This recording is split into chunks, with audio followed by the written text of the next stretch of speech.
The Kingdom of Hollow Nest is a mysterious world where a story is told through the unique gameplay of Hollow Knight. This gameplay interacts in different ways with the narrative to create a compelling adventure for our main character, and in this video I will explore the ways these specific gameplay elements interact with the narrative. Hollow Knight utilizes abilities, health, and navigation to progress the plot of the story, to understand how the player's actions have an effect on the world, and to introduce the story through the environment to the player. Developed and published by Team Cherry, Hollow Knight was released in 2017 after 4 years of development following a game jam in 2013 where the concept for the game was conceived. The game received $57,000 as a part of a Kickstarter to develop the game at the end of 2014, and since the release in 2017, the game has sold over 3 million copies. Hollow Knight is a Metroidvania that follows the story of one unnamed knight as they travel through Hollow Nest, a kingdom that once flourished long before the Hollow Knight arrived. Hollow Nest has been destroyed by the infection, and as the unnamed knight progresses through the kingdom, he meets other bugs who once lived in the kingdom, and they slowly reveal to the player what happened before they arrived. The Hollow Knight has a little nail as a weapon, and he attacks enemies and defeats bosses as he explores the world. The game is a Metroidvania, and the knight is only limited in where it can explore based on its abilities it gains throughout the game, based on defeating certain bosses, as well as earning enough geo to buy special charms from the different storekeepers our main character meets throughout the game. The story begins as the knight enters the Kingdom of Hollow Nest, called to it by an unknown force. As the player enters the Forgotten Crossroads, they begin to explore and progress to the first introduction to bosses in the game, the False Knight. This fight might take a few tries as the player begins to get used to the movement and healing mechanics in the game, and following this fight, the player gets access to their first spell.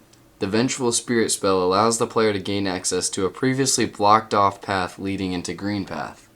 At this point, the player can follow the mysterious bug that appears and enter the second boss fight, where a victory allows the player to dash, opening the map up even more. From this point in the game, the player's reach is increased to a much larger area, with the main areas previously blocked off leading the player to reach the Mantis Village.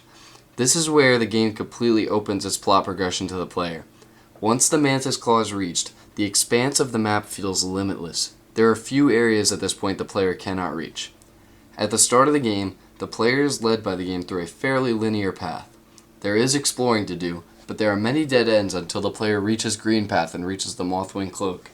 From here, the player can return to areas previously blocked by the limits of this ability, and from here on they are led to the Mantis Village. At this point, the player can gain access to the Mantis Claw, and from here exploration and plot progression become completely up to the player. While the abilities work to give the player choice over how they progress the plot, the health accomplishes a different goal.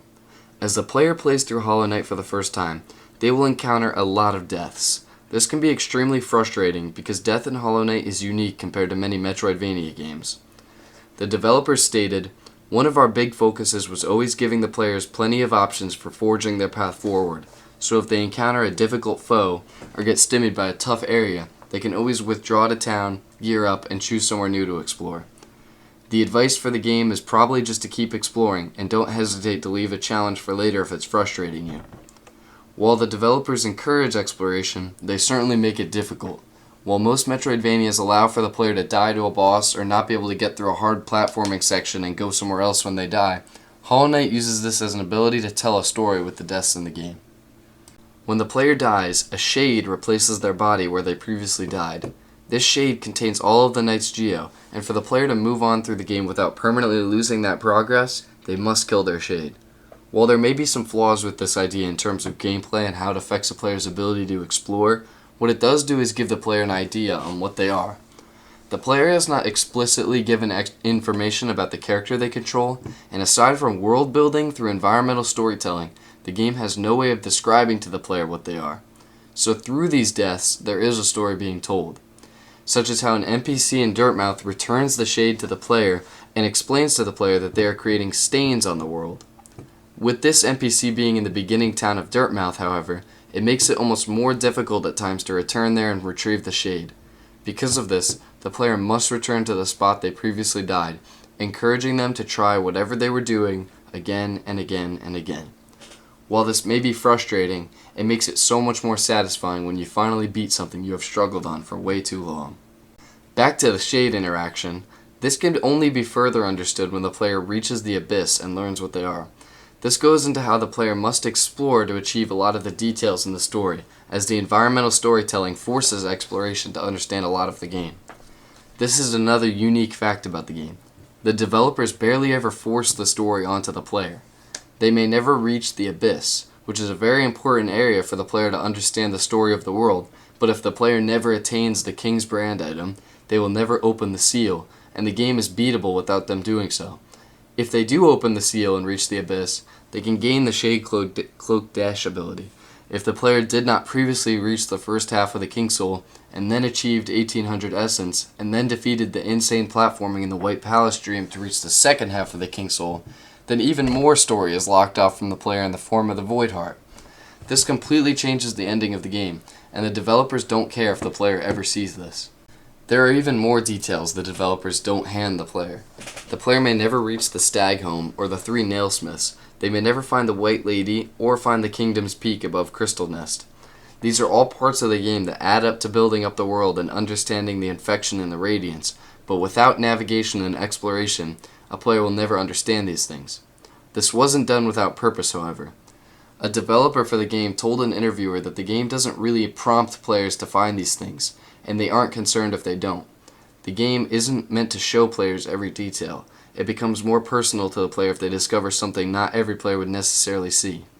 The developer said, "That makes the experience a lot more impactful than feeling like, oh, I found this thing, but everyone's probably seen this because the director's hands have nudged me to see it."